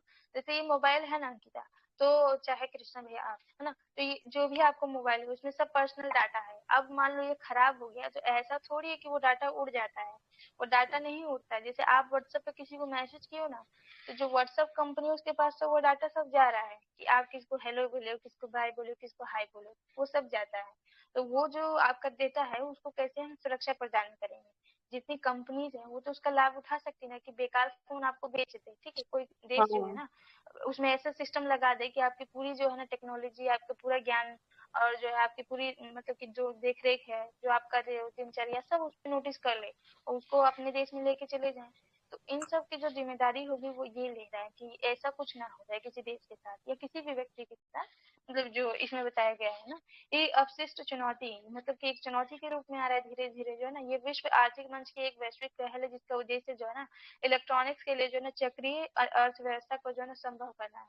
तो देखिए ऐसा कुछ हम इसको जो है ना अर्थव्यवस्था में इंक्लूड कर दे कि इसका चक्रीय जो है ना मतलब कि स्टार्ट हो सके। जैसे प्लास्टिक है तो चाहे लकड़ी है, उसका पूरा एक चक्रीय होता है, ठीक है। वो स्टार्टिंग में कैसे रहता है, एंड में उसको जाकर राख बनना है, ठीक है। तो वो क्या उसका चक्रण है, ऐसा ही जो है ना इलेक्ट्रॉनिक्स आइटम के साथ भी होना चाहिए। R2 कोड ऑफ प्रैक्टिस है ना, एक ऐसा साधन है जो इलेक्ट्रॉनिक्स रिसाइकलिंग उद्योग में जो है ना पर्यावरणीय जो है ना रूप से जो है ना अनुकूल प्रथाओं को बढ़ावा देने के लिए जो है ना जिम्मेदार है। मतलब कि रिसाइकलिंग जो उद्योग है, मतलब कि बहुत सारे अभी देखो ना, बहुत सारी कंपनीज भी इसमें आ गई है ऑनलाइन तरीके में भी। जो मोबाइल है, जो आपकी मशीन है, चाहे जो भी चीजें हैं जो आप यूज कर रहे हो, उनको क्या करती है ना, पुरा मतलब कि ठीक करके और सस्ते रेट पे आपको बेचने का काम कर रही है। मतलब कि वो ये सब जो है अभी नए नए जो है ना कंपनीज आ रही है, अभी भारत में भी है कम संख्या में, लेकिन ये धीरे धीरे देखो इसका जो हाँ, है तो ना। इसका कुछ ऐसे देखोगे ना, वो जो रेपर हम लोग ये करते हैं ना, उसी टाइप का आप रेपर मतलब जमा करके रखो, फिर कोई कंपनी वाले जो आएंगे वो अपना आके ले जाएंगे, और उससे फिर वो उसकी पैकेज के साफ करके उसको पैकेजिंग करके, क्योंकि प्लास्टिक का पुनः चक्रण मतलब होता है, क्योंकि वो गलता तो नहीं है। इस तरीके से इलेक्ट्रॉनिक्स के बारे में बताया जाता है कि अगर आप उसको, जैसे फोन बहुत खराब हो जाता है फिर हम फेंक देते हैं, तो उसी को फिर ठीक करके मतलब यूज किया जा सकता है, क्योंकि वो जो मटेरियल आप फेंकोगे वो तो जल्दी गलेगा नहीं, ठीक है। तो इसीलिए इस पे बात मतलब हाँ, किया जा रहा था। क्योंकि मैं एक देखी थी एक वीडियो में, उसमें वो जो सिगरेट होता है उसका जो कवर होता है ना, हाँ वो हाँ हाँ। पेपर होता है ना, तो पेपर वो पेपर। लोग जो है ना कंपनीज क्या करती है ना, अलग अलग इलाकों से जो है ना उनको इकट्ठा करके उनको क्लीन करती है, ठीक है। और जो है ना उनको भर करके तकिए में भरा हाँ जाता है, जो हम तकिया यूज करें ना पिलो, हाँ, उसमें तकिए भर तो कर। हाँ, वो तो काफी महंगा बिकता है सिस्टर वो। हाँ, तो देखो ऐसे ही पुनर्चक्रण के अभी देखो जो हम कपड़े पहन रहे हैं, जो जीन्स पहन रहे हैं ना, लोग उसका शूज बना रहे हैं, लोग उसका पता नहीं मतलब बहुत चीजें जो है ना अब धीरे धीरे बन रहा है। अब ऐसी भी हम्म किसी दिन ऐसी भी कंपनीज होगी कि आपका 10,000 का फोन है ना, आप 10,000 का हम्म फोन देंगे, 5,000 एक्स्ट्रा दो, आपको नया फोन लेकर के आप आएंगे। ऐसी भी टेक्नोलॉजी आ जाएगी, क्योंकि अब जो है ना लोगों का मन ज्यादा जल्दी भरने लगा है ना, कोई चीज यूज करते करते ये हो जाता हम्म है, ये लैपटॉप है खराब हो गया, हटाओ नए ले लेते हैं। तो वो चीज अब जो हम्म। है ना, जो बिजनेसमैन है उसी को देखता है ना। उसके बाद एक और टॉपिक कर लेते हैं ना, बैटरी अपशिष्ट, उसके बाद जो है ना चैप्टर पे आ जाएंगे। अब देखो ये जो आ गया ना साथ में ई अपशिष्ट, उसी के साथ देखो बैटरी को भी दे दिया है ना। तो बैटरी अपशिष्ट प्रबंधन, क्योंकि ये एक चुनौती है, धीरे धीरे सामने आ रही है देशों के सामने, है ना। चाइना का मैं वीडियो देख रही थी, बहुत सारे मोबाइल पड़े हुए थे, ऐसे ही पड़े हुए थे, मतलब कि इतने संख्या में वहां पे बने हुए थे कि कोई उनका पूछ ही नहीं रहा था, ठीक है। तो बैटरी अपशिष्ट प्रबंधन नियम जो है ना 2022 के तहत जो है ना केंद्रीय प्रदूषण नियंत्रण बोर्ड है। अब बहुत लोगों को लगेगा कि ये जो है सूचना प्रसारण मंत्री या जो है ना इलेक्ट्रॉनिक जो मंत्रालय होगा उनके तहत किया जा रहा है, लेकिन नहीं, ये प्रदूषण नियंत्रण जो बोर्ड है वही सबको देख रहे हैं ना, जो है ना बैटरी अपशिष्ट प्रबंधन के लिए जो है ना पर्यावरणीय क्षतिपूर्ण जो है ना दिशा निर्देश जो है ना जारी किए हैं। जो भी इससे जो है ना हमारे पर्यावरण को कैसे नुकसान हो रहा है, उस सब के बारे में दिशा निर्देश जारी किए हैं कि कौन करेगा कौन नहीं करेगा, ठीक है। अब जो है ना पर्यावरणीय क्षतिपूर्ति जो है ना क्या होती है, अपशिष्ट प्रबंधन नियम क्या है, ठीक है। तो 2022 में जो है ना इसके तहत नियमों का पालन न करने की स्थिति में जो है ना CPCB है ना, जो ये है ना केंद्रीय प्रदूषण नियंत्रण जो बोर्ड है, अवशिष्ट बैटरी के नवीनीकरण और पुनर्चक्रण में जो है ना शामिल उत्पादकों एवं जन संस्थानों पर जो है ना पर्यावरणीय कर के जो है ना ई से लागू जो है ना लागू व वसूल मतलब कि वसूल सकता है। मतलब कि या तो उन पर कर लगाएंगे जो इस तरह की जो है ना, जो अपशिष्ट बैटरी के जो नवीनीकरण या जो है ना उनका पुनर्चक्रण, वैसे जो उत्पादक है जो संस्थाएं हैं उनके ऊपर ना पर्यावरणीय जो कर है या फिर जो है ना लगा कर को जो है ना वो वसूल सकते हैं। इसमें बोल रहे हैं प्रदूषण करता द्वारा जो है ना भुगतान सिद्धांत के आधार पर निम्नलिखित पर जो है ना पर्यावरणीय क्षतिपूर्ण जो है ना आरोपित किया जाएगा। अब कौन कौन वह व्यक्ति होगा जिसपे ये कानून लागू हो सकता है, ठीक है। तो पंजीकरण के बिना गतिविधियां संचालित करने वाले जो है ना संस्थाएं, अब बहुत सारी कंपनी जो है ना हमारे देश में जुगाड़ से चलता है, बहुत सारी कंपनी क्या होती है लिस्टेड नहीं होती है, तो उनके ऊपर भी ये लग जाएगा। पंजीकृत संस्थाओं द्वारा गलत सूचना प्रदान करने, जानबूझकर तथ्य को छिपाने आदि, है ना। तो बहुत सारे जो होते हैं ना कि मतलब कि सही डिटेल्स नहीं देते हैं कोई चीज का, तो उनके ऊपर ये लागू हो सकता है कि इन नियमों के तहत निर्धारित विस्तारित उत्पादक जो है ना उत्तरदायित्व। अब जो है ना ईपीआर का देखो इसमें आ गया है विस्तारित उत्पादक उत्तरदायित्व, मतलब कि जो कोई व्यक्ति है, ठीक है, जैसे आप अंकिता हो, तो आप कोई चीज निर्माण कर रहे हो तो वो आपका मतलब कि उत्तरदायित्व होगा कि आप किस तरह का प्रोडक्ट बना रहे हो, ठीक है। जैसे आप मतलब कि जो बहुत लोग होते हैं, जैसे कोई मोमोज बना रहा है, ठीक है, तो विस्तारित उत्पादक उत्तरदायित्व उसी के ऊपर है, वो किस तरीके का आपको जो है ना मैदा यूज कर रहे हैं, किस तरीके की सब्जी आपको प्रोवाइड कर रहा है, किस तरीके ऑयल में या उसको फ्राई करके दे रहा है। तो ऐसे ही कोई भी कंपनी है ना, तो उसका ईपीआर जो है ना उसी के लक्ष्य होते हैं, उसी की जिम्मेदारी होती है कि वो कैसे आपको प्रोडक्ट दे रहा है, ठीक है, कैसी सर्विसेज दे रहा है ना। तो लक्ष्य जिम्मेदारी और बाध्यताओं को जो है ना पूरा नहीं कर पाने वाले उत्पादक को जो है ना आरोपित किया जाएगा। अब अभी जैसे अभी 2 दिन, मतलब 2 दिन नहीं कह रहा हूँ, 1 हफ्ता पहले एक वीडियो वायरल हुआ जिसमें एक जो है ना मोमोज की फैक्ट्री में देखा गया कि मतलब कि कुत्ते का जो सिर होता है ना वो वहां पे फ्रिज में रखा हुआ था, कटा हुआ। अब बताओ, जो उसको मतलब कि जो उत्पादन कर रहा है, जिसकी वो कंपनी है, जो इस सब चीजों को बना रहा है, तो वो उसी की ना हाँ, जिम्मेदारी है तो कि मैं भी तो लोगों को कुछ अच्छे बोला, खाना मतलब प्रोवाइड वहाँ किए। पर पत्ता गोभी सब तो पूरा सड़ा हुआ था, वही वाला बता रही है ना। हाँ, अब बताओ उसी की ना हाँ, जिम्मेदारी मोमोज। है कि ईपीआर का वो हम्म। ख्याल रखे, हम थोड़ी ख्याल हाँ, रखने जाएंगे। तो जो एफसीसीआई इतना होता है गंदा ना, जो खाना मार्केट में, मोमोज लवर भाई साहब इतना मोमोज को पसंद करते हैं, मानो कि इतना सड़ा पत्ता गोभी था, मैं देखी थी, और कुत्ते का ये सब वो, मैं भी देखी थी, वो इतना गंदा वो रूम था। लवन तो अपने दिखा रहा और था, इतना गंदा भाई। तब वो से मेरा लग रहा मन ही था उठ गया। जैसे 10 हाँ। साल पुराना, ऐसा लग रहा है कि ये सब पत्ता गोभी रख दिया है, ठीक है, इतना मतलब हम्म। गंदा तरीके से रखा था। अब बताओ, ये उसी की ना जिम्मेदारी होगी भाई, जो उसका हम्म। लक्ष्य है, भाई जो कंपनी है, ठीक है, जो आपको मोबाइल दे रही है, मोबाइल दे रही है, तो लोग ना पता मोबाइल से जो सिस्टर कम रेस्टोरेंट वाले खाने इतने चाव से खाते हैं, पर पता हो मैं तो बिलीव नहीं कर पाती बाहर के खाने का वो सही खाना होगा। सच में मैं नहीं बिलीव कर पाती हूँ बाहर में, इसलिए मैं जल्दी अरे नहीं खाती नहीं, वो हूँ। ठीक होता ही नहीं है। रेस्टोरेंट में कभी लोग जाओ, केएफसी ये सब, केएफसी का चिकन, ये चिकन, वो बटर, ये मटन करते हैं, मैं तो बिलीव ही नहीं करती कि सच में ये मटन है या भी नहीं भी है।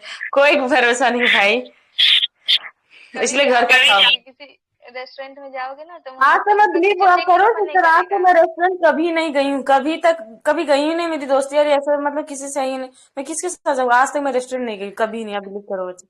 बस ठीक नहीं कर रही हो, गई। अच्छा कर रही हो।